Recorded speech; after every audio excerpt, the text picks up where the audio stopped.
Hi, everyone. My name is Adrian Alexander. I represent Free the Slave Secretariat to the Caribbean Coalition Against Trafficking in Persons. And welcome to this episode of Caribbean Connections.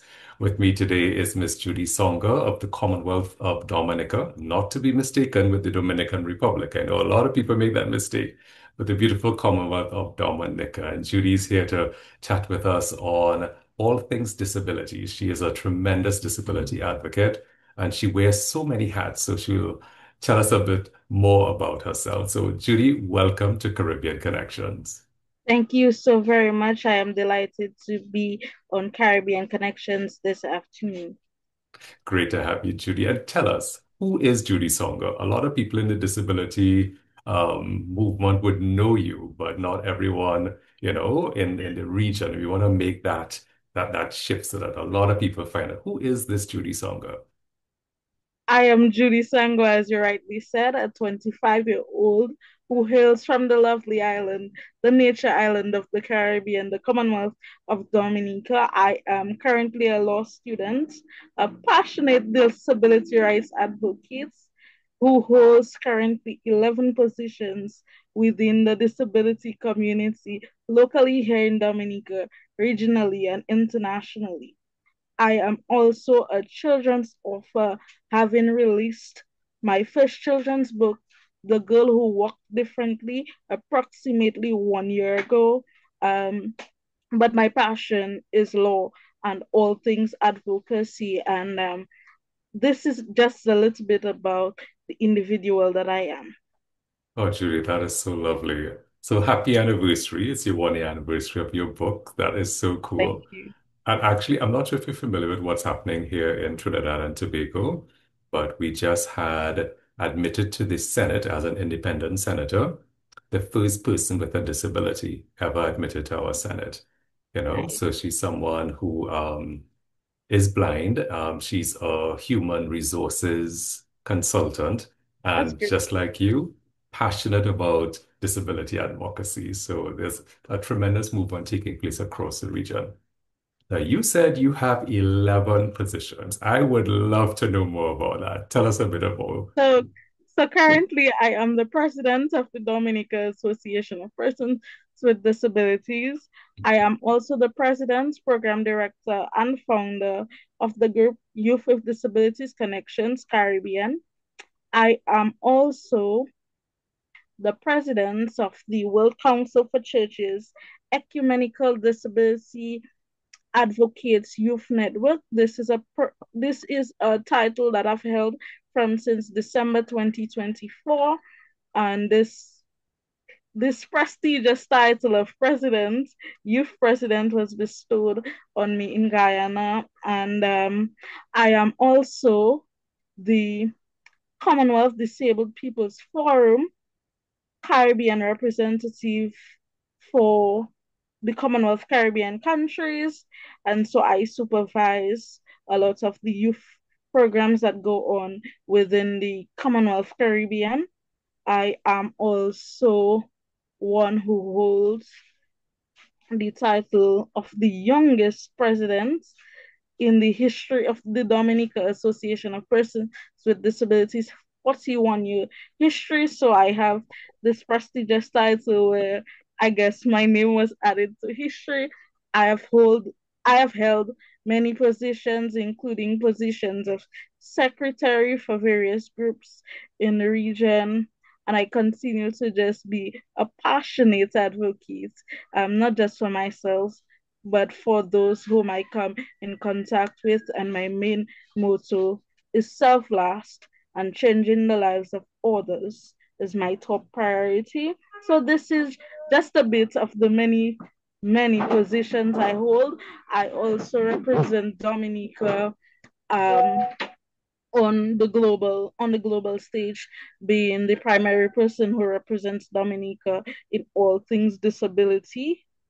I am also affiliated with DPI which is Disabled People International North America and the Caribbean. I am Dominica's representative there. And I am probably one of the few young people who are a president at BPINAC, something that I take very seriously, and it is indeed prestigious and something that I hold near and dear. So this is just me and a little Wow. of all that I try to accomplish within the whole advocacy network, not just locally here in Dominica, but regionally and internationally. Oh, that is great. I mean, Judy, just hearing all of that, I'm asking myself, how do you balance all of that? Because you're also a law student, and I know I that takes up so much time and so much reading. I am one who, when I'm passionate about something, nothing becomes an excuse. And so for me, while being a person with a disability and being a law student and all of these things in my personal life, I really, really love advocacy from a very young age. And I see the importance in being a young person who advocates not just for themselves, but for others. And so I really, you know, set aside the time to be the advocate that not many people was for me.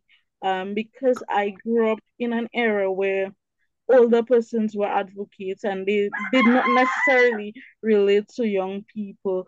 And so I want to be that advocate for somebody else. I've always been taught that when you want to see change, you be the you be the change that you want to see. This, And so this is my whole desire to just be an advocate for somebody else so that they can know that a disability is not a death sentence.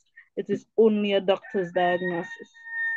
I love that. Say that again. A disability is not A death sentence, it is only a doctor's diagnosis. diagnosis. That is so true. And you are living that out. As you said, your motto Thank is self last and you're serving other people. Tell me a little bit more about your book, The Girl Who Walked Differently. Is it on Amazon? Is it? Yes, it is. The Girl Who Walked Differently was penned by myself. And this book came about as a result of growing up and hardly ever coming across books which, appropriately and accurately represented persons with disabilities. I remember as a child being an avid reader and coming across books that did not even mention persons with disabilities. And if we were mentioned as characters, we were mentioned in passing and not given, half a page to develop such a character. And I remember this sparked a fire within me to create change. And I've always been taught by my parents that when you want to see change, you be a part of the change that you want. And so a few years ago, I set out to change this because I often wonder, what are we teaching children in the literature that is presented to them?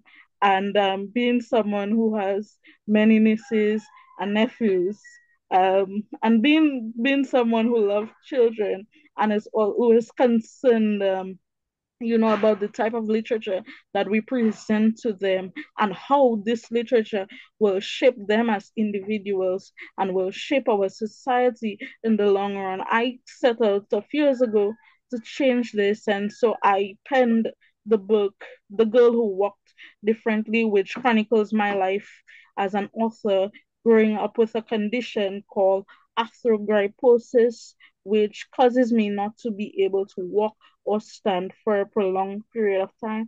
So I hope that by sharing my story with other young persons that they will know that, hey, look, a disability, as I said earlier, is only a is Yes. only a doctor's diagnosis and not a death sentence. What becomes a death sentence when you have a disability is how you choose to live. If you choose to live negatively with a disability, then you are limiting yourself. But if we choose to rise above the obstacles that are presented in our way, and we choose to soar in life no matter what challenges that are thrown our way, then we are capable of achieving much more than society expects us to achieve, because I've come to realize that society does not view persons with disabilities as assets. Rather, we view them as liabilities, because we are expecting every single thing to be given to a person with a disability, but we don't expect them to be the ones to work hard and to achieve things. And so my whole idea behind being an author is to change the perspective that we often have as it relates to persons with disabilities. And I always say that if my book changes one life, then I've done a good thing, because one life means that many more lives will be changed in the long run. And this is my only hope, that my book goes out there and it blesses somebody and it reaches the right person to know that we can change at least one perspective as it relates to disability. It's just brilliant, Judy. I mean, the fact that you're willing to put your life story out there in print to inspire other young people, I think that is just amazing. And you're right. I mean, public perception, unless it's impacted by like a direct encounter with persons with disabilities or lived experience of a disability, very Yeah, often people don't expect that persons with disabilities will be major contributors to yeah, national development, regional development, or international development. And you're proving all of that wrong. yes. I just hope that the life that I live will be will be, so to speak, uh a glimpse as to what can happen if we give persons with disabilities the right tools and opportunities to Yes. thrive. Because I feel a lot of times we look at an individual's limitations and not their abilities. And I always say, if I can live and one person can take something from the life that I've lived, then I know God will be pleased. And this is my whole thing, to just be a blessing to somebody else out there. No, it's great. Thank you so much for doing that, Thank you. Judy. And I'm sure on your journey to become an attorney at law, you have so Even many plans to use your acquired skills and your position and your career to also continue this fight to ensure that persons with disabilities are treated justly, and also most have, certainly. that different perception. And pe when people see what you accomplish, right? They can say, hey, if Judy can do that, I can do that as well. So Certainly. that's really lovely. Now, Thank you. I remember encountering Murphy James. He's, I think, the current president of Current DPINAC, president. right? And um, ever since Free the Slaves began expanding into the Eastern Caribbean, so a lot Mm-hmm. of the work that we would have done in terms of combating human trafficking and modern slavery in the Caribbean started in Haiti. So we Mm-hmm. would have worked with persons, including organizations working with persons with disabilities there. But coming into the Eastern Caribbean and the English-speaking Caribbean more broadly, Mm-hmm. um, I wanted to make sure that the organization did not forget that pivotal role of being an ally with persons with disabilities. And I had a pleasure of meeting Muflas in, of all places, Rwanda for the Ah, CHOGM in 2022. I am I am so happy that you say this, because a lot of times, and I thank you for your work done within the disability community. You have been so gracious to us in extending invitation to do programs like this. And as an advocate, I don't think words are enough to express gratitude for your warm invitation and your continuous partnerships with us. So I think it is it is quite, I think it would be fitting for me to say, on behalf of all of my DPI colleagues, to say thank you for so graciously, working with us. And because not a lot of groups are always willing to include persons with disabilities. So your work and your contribution to the disability community does not go unnoticed. Thank you so much, Judy. I really appreciate it. On behalf of Free the Slaves, I just want to say a warm thank you. And it's an honor. Yes. It's an honor to collaborate You're and to welcome. continue doing great work. So, as I said, Muflas joined us to plan our Mm-hmm. Freedom from Slavery Caribbean Regional Forum in 2023 and in Yes. 2024.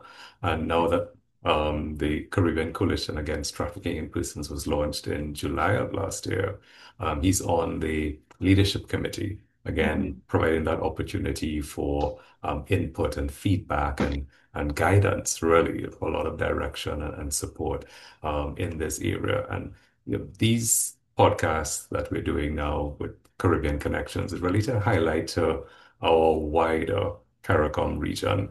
But there's so many different nuances when it comes to what is happening in the Caribbean and how different people, different organizations are contributing to the fight against human trafficking and modern slavery in different ways, you know. So Yeah. with that background, how do you see your engagement and your involvement in building resilience for persons with disabilities to the traffickers, human traffickers, and people who might want to exploit persons with disabilities in some form of modern slavery? Well, this for me is something that hits home, not only as someone with a disability, but as a law student. I like to say there's nothing that I do that does not take me back to being a law student. And while I personally has not been as involved as I would like to be in human trafficking, I have certainly come across instances and modern day slavery. Um, I have come across instances where, you know, persons seek to exploit persons with disabilities.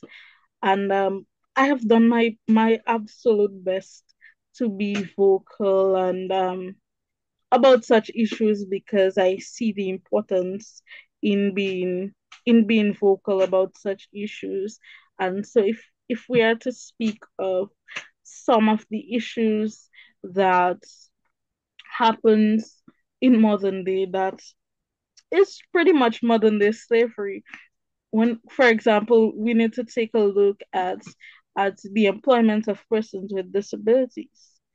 As I said earlier, a lot of times we look at persons with disabilities as liabilities and not assets. So there are always the persons out there who seek to underemploy or underpay persons with disabilities.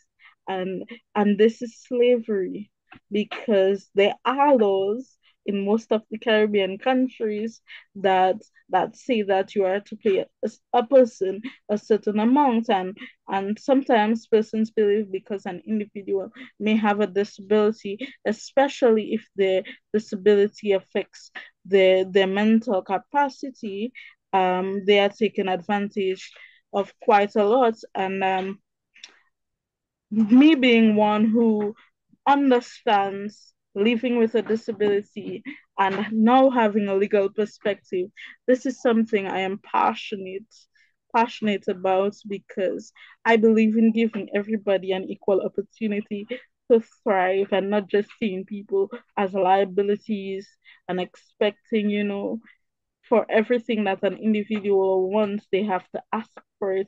I believe in giving people the opportunities to thrive, and so this is an area that I am definitely going to focus on.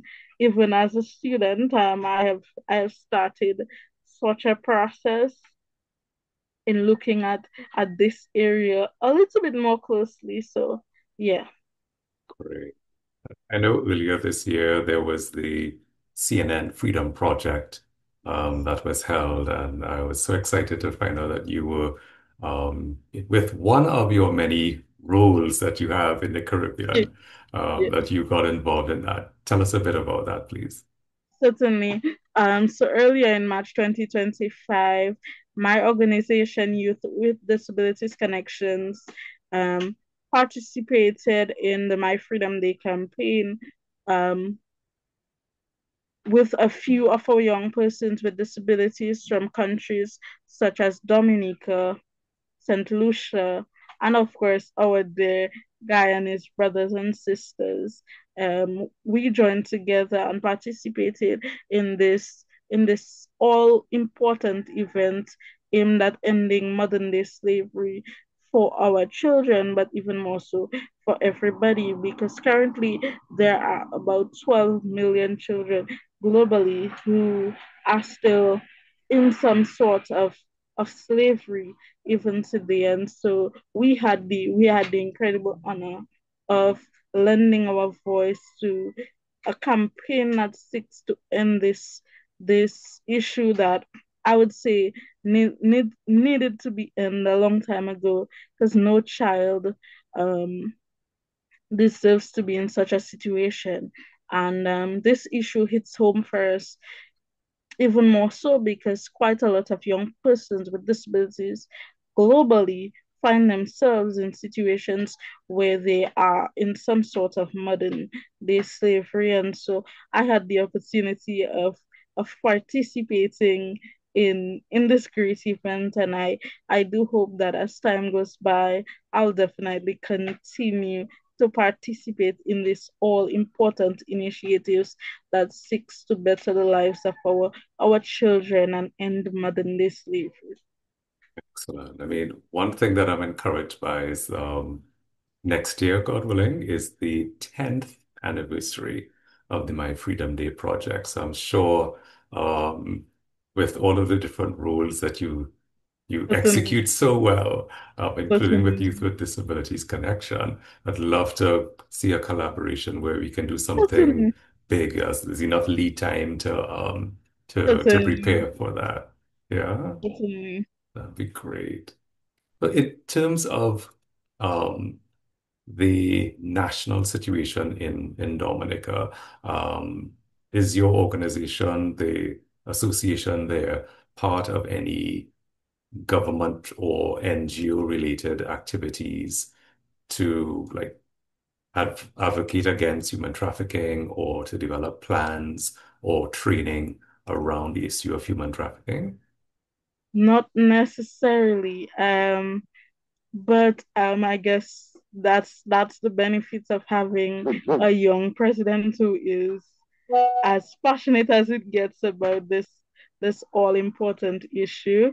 I definitely plan to actively work not just with my organization, but other organizations and the government at large to craft plans to to launch into modern day slavery, because whether or not we would like to accept it, I think sometimes we can play a blind eye to it, but it does happen. I personally have seen cases of this happen, and so I plan to be a voice of the people, like I always do, and I will at some point in the not too distant future approach my colleagues and the government as to drafting plans and policies as to the way forward.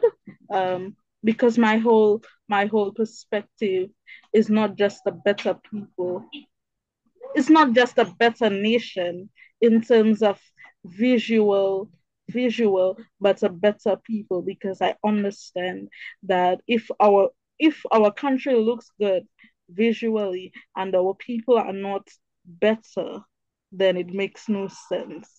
And so I definitely plan to approach many persons as I can to get this going. And so I would say that's a plus in the Dominica Association of Persons with Disabilities having a young president. Awesome, awesome. And Thank we here at the Caribbean Coalition Against Trafficking Persons are really ready and willing to assist in any way that we can. Also, on behalf of Free the Slaves in the Caribbean, call on us anytime to provide any form of Thank you support. very much. One of the challenges I know in the region is sometimes everybody's so busy and you wearing so many hats, but sometimes just being able to receive training on an Yeah, area where you're not as familiar means that mhm. we can bring that capacity building to Dominica Certainly, and then from certainly. there to the other parts of the region. I I might wear many hats, but the thing about wearing the many hats is ensuring the job gets done. And I think time and time again, I would have proven that regardless of the many positions that I hold, I still get the job done. And so this for me is nothing new, and I definitely will get the job done. So, Judy, I don't want to take up too much of your time. I know that No you have to problem. study for your law exams and so on coming up. That's okay. Yeah, but we have to do this again. We'll sit down and have some further discussions with you, get a little more insight into some of the work that you're doing in the respective organizations that you lead, and especially, whatever support we can lend as you reach out to the government or other stakeholders in Dominica, to just engage with them and ensure that the plans that they are developing to combat human trafficking have the benefit of the wisdom of disability advocates and persons with lived experience of disabilities. Yeah, Certainly. Thank you so very much. It was an absolute pleasure for me. it is a pleasure to have you. But please, if certain persons who are viewing would like to get in touch with you through, for example, your national association or Youth with Disabilities Connection, would you like to share an email address at which they can reach you? Right. But anyone wishing to contact me, whether it be for Youth with Disabilities Connection, sorry, or for the Dominica Association of Persons with Disabilities, can do so at author Judy Sango at gmail.com, and that's AUTHOUR JUDYSANGO at gmail.com, and I will definitely give you further information, whether it be contact number or further email addresses. Thank you so much, Judy. I appreciate that so much. You're Please give welcome. our regards to your dear mom. She I is a certainly, stalwart. She's a tremendous supporter I of all the certainly work that will. you Thank do. you. All Thank right. you. So Take God care. bless you and your family, and we'll You be in too, touch sir. again. Okay. Certainly. Take care. Bye-bye.